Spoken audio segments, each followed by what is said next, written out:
Sekarang kita akan mendengarkan firman Tuhan. Saya ajak adik-adik untuk bersungguh-sungguh. Kita akan mengenal bagian tak terukur kasih.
Tuhan Yesus, terima kasih atas kebaikan yang Tuhan berikan. Kau berkati Cici Koko yang akan menyampaikan firman Tuhan agar dapat menyampaikan firman Tuhan dengan baik. Hanya di dalam nama Tuhan Yesus kami berdoa. Amin.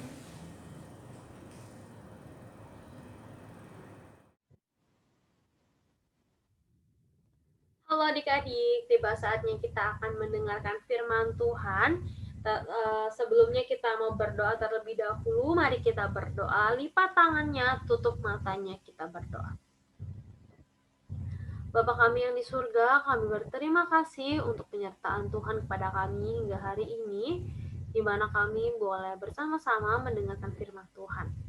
Ya Tuhan, kiranya Tuhan yang boleh memberkati firman yang akan kami dengar pada malam hari ini, kiranya juga boleh menjadi sebuah pengertian bagi kami, supaya kami boleh lebih bersandar kepada Tuhan dalam setiap hal dalam hidup kami. Terima kasih ya Tuhan, hanya di dalam nama Tuhan Yesus kami berdoa. Amin. Nah adik-adik, Kamis kemarin tanggal 13 kita sudah merayakan hari kenaikan Yesus ya. Dan di khotbah Kamis kemarin ya, Ko David sempat bilang ada dua tujuan Yesus naik ke surga. Ya, yang pertama agar Roh Kudus dicurahkan ya. Nah, Yesus berjanji akan mengirimkan Roh Kudus untuk menolong para murid-murid dalam memberitakan Injil gitu ya. Untuk menyertai murid-murid dalam memberitakan tentang kerajaan Allah. Jika Yesus tidak naik, maka Roh Kudus tidak bisa turun ke dalam dunia untuk menyertai para murid gitu. Nah, sedangkan yang kedua ialah untuk menyediakan tempat kita di surga nanti gitu ya adik-adik. Nah, hari ini kita akan dengar cerita dari kitab Kisah Para Rasul ya. Dari Kisah Para Rasul 1 ayat 12 sampai 26. Nah, kitab Kisah Para Rasul ini ditulis sama Lukas ya. Dan isinya itu adalah pekerjaan Yesus dan Roh Kudus, tentunya melalui para murid ya. Kita mau buka Alkitab kita di Kisah Para Rasul Kisah Para Rasul 1 ayatnya yang ke-12 sampai 26.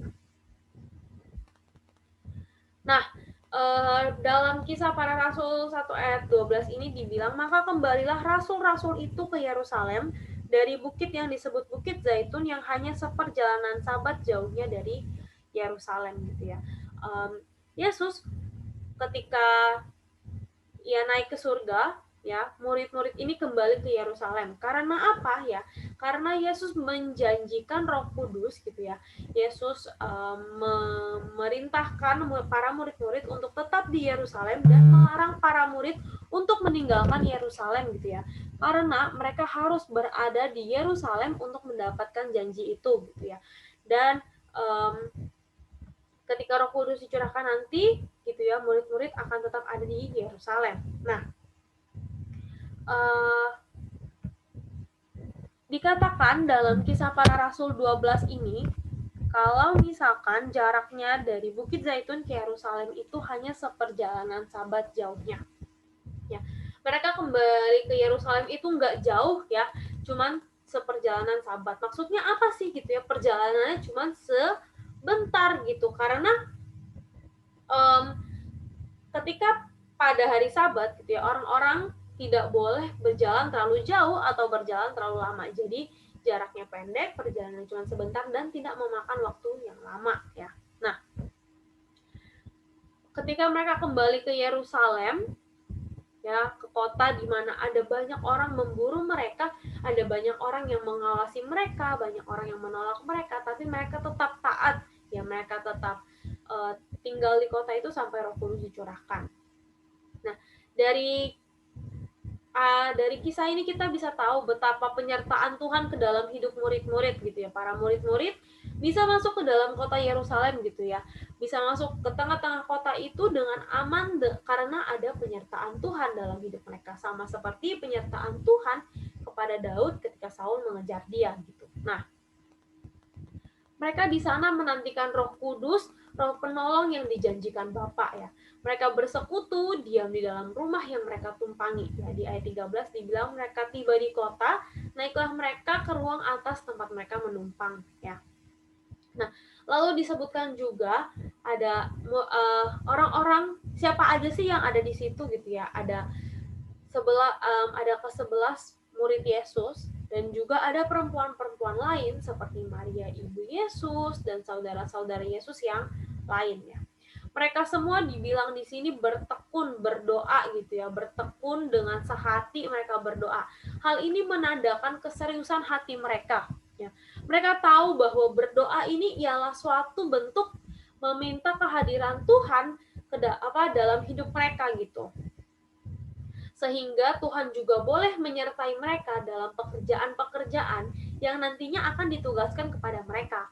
Nah, mereka juga mengerti kalau misalkan doa itu akan menjauhkan mereka dari rasa takut. Rasa takut terhadap apa? Terhadap orang-orang yang membenci mereka, orang-orang yang menolak mereka, orang-orang yang ingin mencelakakan mereka, bahkan membunuh mereka.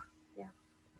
Yang kita tahu nanti pada akhirnya ya, ketika para murid sudah mulai menjalankan tugas itu, ya, para murid-murid akan memberitakan firman Tuhan kepada seluruh bangsa yang mereka itu akan menderita dan bahkan mereka mati gitu. Tapi mereka tetap tidak takut karena mereka bertekun di dalam doa gitu ya, dan kehadiran Roh Kudus yang menyertai mereka supaya mereka juga boleh disertai dalam pekerjaan mereka seperti itu. Nah, Yudas Iskariot gitu ya. Siapa sih di sini yang tidak tahu dengan Yudas Iskariot ya?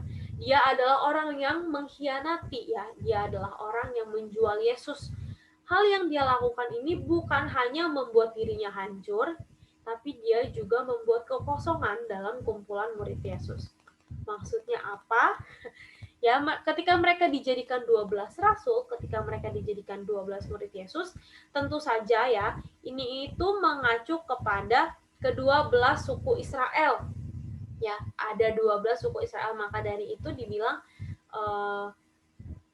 mereka adalah 12 rasul. Dan juga di dalam Matius 19 ayat 28, kita mau baca di ayat depan sini, dibilang, kata Yesus kepada mereka, Aku berkata kepadamu, sesungguhnya pada waktu penciptaan kembali, apabila anak manusia bersemayam di tahta kemuliaannya, kamu yang telah mengikut aku akan duduk juga di atas 12 tahta untuk menghakimi kedua belah suku Israel gitu ya. Nah, maka dari itu gitu ya, para murid-murid ini merasa perlu gitu ya, kayaknya saya butuh deh mencari pengganti ya.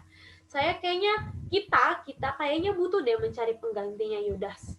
Nah, lalu dibilang di ayat 15 ya, Kisah Rasul 1 ayat yang ke-15, pada hari-hari itu berdirilah Petrus di tengah-tengah saudara-saudara yang sedang berkumpul itu, kira-kira 120 orang banyaknya, lalu berkata, "Hai saudara-saudara, haruslah genap nas kitab suci yang disampaikan Roh Kudus dengan perantaraan Daud tentang Yudas, pemimpin orang-orang yang menangkap Yesus itu.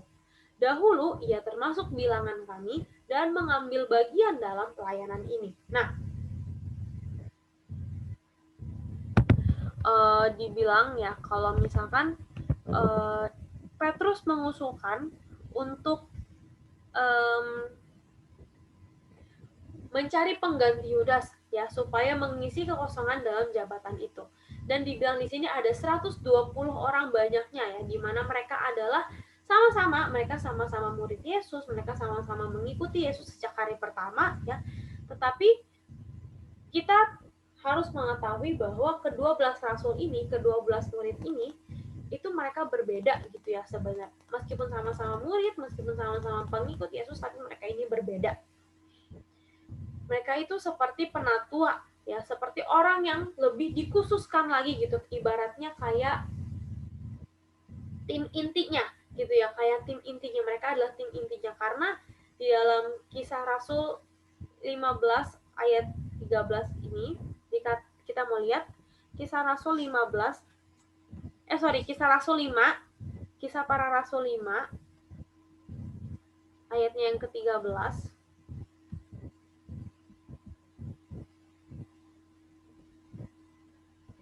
Orang-orang lain tidak ada yang berani menggabungkan diri kepada mereka, namun mereka sangat dihormati orang banyak ya. Mereka adalah orang-orang yang dihormati gitu, berarti mereka bisa digambarkan seperti golongan khusus gitu. Dan ketika Petrus berdiri di tengah-tengah para murid, Petrus itu seperti memberikan usulan gitu ya, seperti memberikan permohonan karena ada kekosongan jabatan yang ditinggalkan oleh Yudas. Lalu dijelaskan ya dari ayat 16 yang tadi. Ya, di ayat 16 tadi dijelaskan haruslah genap nas kitab suci yang disampaikan Roh Kudus dengan perantaraan Daud tentang Yudas. Ya, pemimpin orang-orang yang menangkap Yesus itu dulu, ya dibilang dulu dia itu termasuk dengan kami gitu. Diceritakan di ayat 16 sampai ayatnya yang ke-21 bagaimana Yudas ini menjadi bagian dalam 12 murid dan pada akhirnya dia mati di tanah yang dia pakai, yang uangnya itu dia pakai untuk beli tanah ini gitu ya. Di ayat 18 dibilang Yudas ini telah membeli sebidang tanah dengan upah kejahatannya. Ya, jadi tanahnya ini dibeli pakai uang bekas dia jual Yesus gitu ya. Lalu dia dibilang jatuh tertelungkup, perutnya terbelah sehingga semua isi perutnya tertumpah keluar gitu ya. Dan hal ini diketahui oleh semua penduduk Yerusalem. Ya, ini adalah berita viral yang terjadi pada masa itu gitu, sehingga tanah itu dibilang adalah tanah darah karena tanah yang dibeli dengan darah. Nah, lalu dosa seperti itu ya tentu akan membawa Yudas kepada kehancurannya, di mana ia akan meninggal gitu dan meninggalkan kekosongan jabatan ya. Nah, semua orang udah tahu tentang hal ini gitu ya, bagaimana Yudas ya, gimana sih aib dia ketika dia mengkhianati dan menjual Yesus. Bahkan di ayat yang ke-20 dibilang, biarlah perkemahannya menjadi sunyi, biarlah tidak ada penghuni di dalamnya, dan biarlah jabatannya diambil orang lain. Nah, maka dari itu harus ditambahkan kepada rasul gitu ya, harus para rasul ini harus mengisi kekosongan ini supaya ada yang ngisi jabatan Yudas sekarang gitu. Nah, kemudian ada dua orang yang dicalonkan gitu ya. Ada Yusuf dan juga ada Matias. Ya, ada Yusuf dan ada Matias. Mereka ini adalah dua orang yang sudah bersama-sama Yesus gitu ya, sejak dari baptisan Yohanes hingga hari di mana Yesus naik ke surga. Kemudian dibilang uh, di ayat 24, sorry, dibilang di ayat 24 mereka semua itu berdoa gitu ya. Mereka semua ini berdoa dan berkata, "Ya Tuhan, Engkaulah yang mengenal hati semua orang. Tunjukkanlah kiranya siapa yang Engkau pilih dari kedua orang ini untuk menerima jabatan pelayanan, yaitu kerasulan yang ditinggalkan Yudas yang telah jatuh ke tempat yang wajar baginya." Nah, dibilang di sini kalau misalkan mereka berdoa, mereka meminta penyertaan Tuhan, mereka berdoa kembali ya. Ketika mereka menunggu Roh Kudus, mereka berdoa. Ketika mereka membutuhkan keputusan dalam ketika mereka membutuhkan bantuan ketika memutuskan sebuah keputusan, mereka juga berdoa kepada Tuhan. Nah, mereka melibatkan Tuhan dalam setiap pekerjaannya, dalam setiap pengambilan keputusan ya. Dan ketika mereka membuang undi ya, lalu mereka membuang undi bagi kedua orang itu, dan yang kena undi adalah Matias, dan dengan demikian ia ditambahkan kepada bilangan ke-11 rasul itu. Jadi pada akhirnya ya nanti Matias yang akan mengisi kekosongan itu. Nah, adik-adik dari cerita ini kita mau belajar untuk melibatkan Tuhan dalam setiap pengambilan keputusan dalam hidup kita. Ya, meskipun gitu ya, kita diberikan kebebasan sama Tuhan untuk boleh memilih mana sih jalan untuk apa, mana sih jalan yang baik untuk kita, mana sih jalan yang mau kita tempuh ya. Kita semua di sini bisa ya bermimpi, aku mau jadi dokter aku mau jadi guru, aku mau jadi pilot, atau mungkin aku nanti gedenya mau jadi orang yang punya perusahaan besar ya, sehingga menjadi orang terkaya gitu. Nah, tapi dalam setiap rencana kita, dalam setiap pengambilan keputusan kita, dalam setiap kita mau menentukan, abis ini aku mau jadi ini, abis ini aku mau seperti ini, kita perlu melibatkan Tuhan, sama seperti para murid-murid yang melibatkan Tuhan dalam setiap pengambilan keputusan pelayanan mereka. Mari kita berdoa. Bapa kami yang di surga, kami berterima kasih atas firman yang boleh kami dengar pada malam hari ini, di mana biarlah kami boleh melibatkan Tuhan dalam setiap pengambilan keputusan dalam hidup kami. Biarlah Tuhan yang boleh bekerja dalam hidup kami. Terima kasih Tuhan, hanya di dalam nama Tuhan Yesus kami berdoa. Amin.